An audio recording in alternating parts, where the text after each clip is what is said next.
Top morning my dear friend.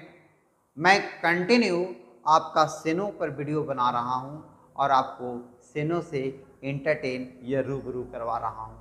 मेरे मित्र, सेनो आपके पेसेज में, क्लॉज टेस्ट में सेनो एंटो तो पूछता ही है, या फिर आप इंग्लिश को बोलने में सब जगह पे आपको काम करेगा दोस्त। आप एग्ज़ाम का तैयारी कर रहे हैं तो भी, नहीं कर रहे हैं तो भी, वर्ड पावर आपके पास होना ही चाहिए। इसलिए मैं वर्ड पावर को आपको हमेशा हमेशा के लिए माइंड में सेट करना चाहता हूँ। केवल आप कूल माइंड से कलम कॉपी लेकर के, ठीक है ना, जब आप समय दे रहे हैं वीडियो देखने के लिए तो आप अपने पास कलम कॉपी जरूर रखेंगे दोस्त, और फिर वर्ड को लिखते चलेंगे। एक बार यदि आप लिख देंगे ना तो मैं समझता हूँ कि हमेशा हमेशा के लिए वो वर्ड आपका माइंड में फिट हो जाएगा। तो चलिए, आज का जो सबसे प्यारा वर्ड है या सबसे जो प्यारा शब्द है मैं आपके माइंड में सेट करना चाहता हूँ, वो वर्ड है असेंबल। असेंबल का मतलब होता क्या है, पहले मैं ये समझाऊंगा, इसके बाद मैं आपको बताऊंगा कि एज ए सेंटेंस आप इसे कैसे यूज करोगे, ठीक है ना। तो सबसे पहले मैं असेंबल को एज ए सेंटेंस नहीं बल्कि मतलब समझाता हूँ, फिर मैं आपको बताता हूँ कि एज ए सेंटेंस आप इसे कैसे यूज करोगे, ठीक है ना मेरे मित्र। तो असेंबल, ध्यान दीजिएगा, बड़ा प्यारा सा शब्द है असेंबल। ध्यान दीजिएगा मेरे मित्र, असेंबल। असेंबल का पहले हिंदी लिख लो। असेंबल का मतलब होता है जमा होना, जमा करना, ठीक है, एकत्रित करना। ये हिंदी हो गया दोस्त, परंतु हिंदी से आपको कुछ लेना देना नहीं है, केवल समझने के लिए है, ठीक है। असेंबल वर्ड बना हुआ है असेंबली से, ठीक है ना। असेंबली में हम लोग क्या होते थे, खड़े हो जाते थे प्रार्थना के लिए, तो वहाँ से एक असेंबल बना जिसका मतलब होता है जमा करना। पहले मैं आपको समझाता हूँ कि असेंबल का और कौन सा वर्ड है, असेंबल के अलावा और कौन सा वर्ड है जिसका मतलब होता है जमा करना या फिर एकत्रित होना।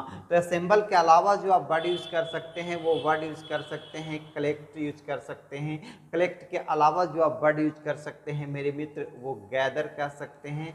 गैदर के अलावा जो आप यूज कर सकते हैं कॉन्ग्रीगेट, कॉन्ग्रीगेट कह सकते हैं दोस्त। कॉन्ग्रीगेट का भी मतलब हो जाता है जमा करना।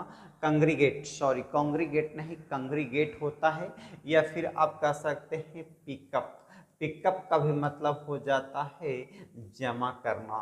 अब यहाँ पे हम लोगों ने देखा या फिर समझा, आपने समझा कि असेंबल का सेनो क्या होगा, यानी असेंबल के जगह पे और आप कौन सा वर्ड को यूज कर सकते हैं। तो यहाँ पे आपने देखा कंग्रीगेट को, कंग्रीगेट के अलावा देखा गैदर को, गैदर के अलावा देखा कलेक्ट को, कलेक्ट के अलावा देखा आपने यहाँ पे पिकअप को, ठीक है।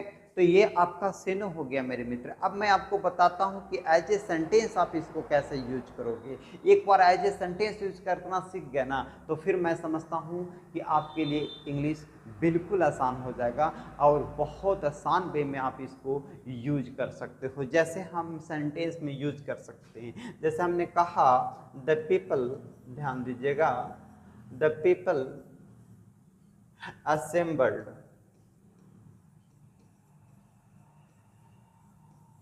the people assembled for prayer। Prayer के लिए लोग क्या करेंगे, असेंबल्ड हो गए। असेंबल्ड का मतलब क्या हो गया, एकत्रित हो गए, जमा हो गए, ठीक है। तो असेंबल्ड यहाँ पे वर्ड आया जिसका मतलब क्या हो गया, जमा होना, असेंबल्ड कर गए।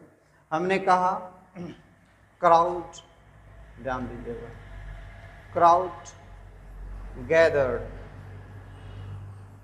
Very soon, crowd gathered very soon, ठीक है। तो यहाँ वेरी सुन लिख दिया दोस्त, ये हो गया आपका सी। देखिए क्राउड गैदर्ड वेरी सुन, ये आपका क्या हो गया, गैदर्ड का मतलब जमा करना, भीड़ जो है बहुत जल्दी जमा हो गया।